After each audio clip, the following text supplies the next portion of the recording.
Ah.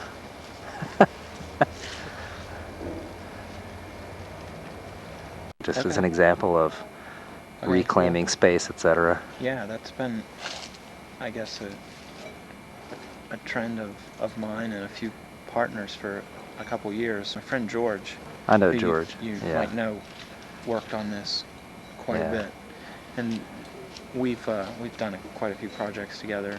And actually, where it came from originally, George and I, and another guy, Mick, explored for a full year. Like every weekend, we would explore, especially the Mon Valley and all of the mill towns, and we got into everything that we could and documented it and made photographs. But for me, and I sort of tell this story maybe too often, but for me it was just like not enough to just be at those sites and visit them and record these empty spaces. So we began developing small ideas into large, weird sculptural things. So we worked every Sunday for a year. About 6 or 8 of us. There were 4 or 5 main people, and then different people would come out every week and drag stuff around, tie stuff together. But yeah, it was a pretty ambitious stretch of time. This is our jig table. This is where we bent like a lot of the material that we used to make our piece, like what we did. And most things have been stolen or demolished, but we had pegs that we would place and bend tubing in here. This was like What kind of tubing? Copper tubing? steel Yeah. tubing, similar to this, a little thinner, like 1/2 inch tubing. And there's pieces of it laying around here. Did you bend it heating it up or just No, bent it as just it cold. was? Yeah. It's real manageable. Yeah. But all of the materials from our piece have come from this site, and there is copper wire in the piece that holds everything together. It's all bound with like twisties, only it's like heavy aged copper. Did you originally intend to build this head, or did you? Oh yeah, we started with the idea of building this head, and then just stuck with it. Yeah. And it took months just to see any progress, I mean, like we built the cone of his neck first on the platform, and then we built the head separately down on the ground and hoisted it up here we had a couple cables stretched across with pulleys, and we had a winch over here, and we'd crank the head up, sort of more or less drug it over the side of this building.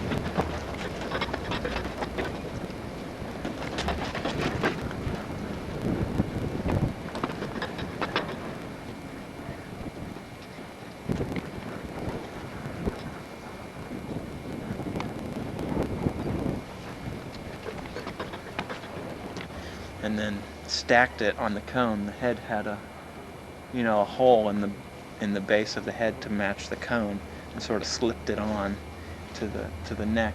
How much do you think the head weighs? Honestly, I don't know. How many people did it take to hoist it up? Well, it was on a winch, so it was a little So bit it wasn't- mechanical, but it was, everybody was pulling on it. I'm sure it's, 700-800 pounds. Yeah. It's more of the shape of the thing that made it difficult. I mean, this piece is actually the second piece that we've made on this site. We made a big owl in this building behind us in '94. Is it still there? It is not there. It got torn down, and actually the owl suffered a really odd fate. And whereas this piece has managed to stay here for 3 years, I think a little bit because we know how to be a part of that fate and not overextend it. Whereas when we completed that owl, we talked it up, we made maps and let it go, and people just came out here and went wild. And in a nutshell, what happened, one of the weekends, like we worked on that piece for only 5 sessions and made an enormous piece, hoisted it into the rafters of the building.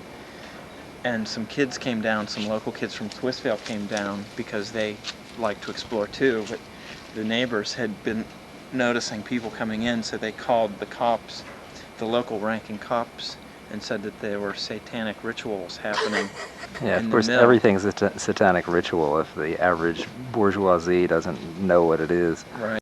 Well, the cops took it the next step and opened fire on these kids, these high school kids. They actually and shot at them? a kid.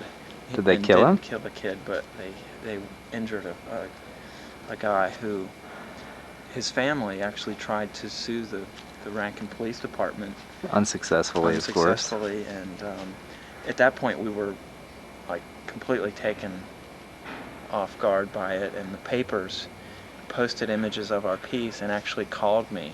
Like I went away for the weekend and came back to all these weird messages about people being killed and all kinds of stuff, and the next day the Post-Gazette's calling me and said, oh, will you talk to some students, and they gave us your name and said you were responsible for this. And I said that I just said if I saw my name in print, my lawyer would have to sue because I don't know what you're talking about. And they eventually formed a statement by me as the artist about the piece out of what I said. So it was really ridiculous, and we were kind of frightened by it.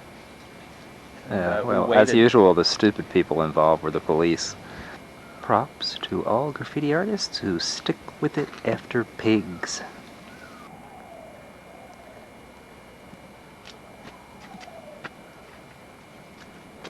But yeah, this is the hoist house to the left of our piece that held big motors and pulleys up top that went to the furnace.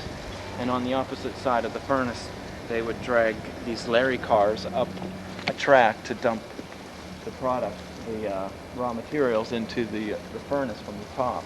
And this guy on the other side is living in this metal shed that's built on the top. I was in there and I heard something. He was like rattling a vitamin jar, and I looked up and there was a grate above me with plastic stretched out, and then I could see like an iced tea bottle laying there and some other stuff. And he's up there fumbling around, and he's like, I think he's brushing his teeth. And then he goes, "You bastards!" And I was like, oh no, I thought maybe he like saw somebody wandering around. And I said, hello. He goes, oh, hi. And he's listening to the radio or the news or something. I said, are you staying up here? And he said, yeah. I said, no one's gonna bug you. We were just visiting the mill. And he's like, that's okay. He goes, there's holes out there. Just don't fall in any holes. And I said, so, he goes, my name's Mark. I said, oh, I'm Tim. And I said, can I come up and see your spot? And he said, yeah, come on up. He's up there, he has headphones on, he's sitting there, he goes, I didn't hear you come in because I was listening to the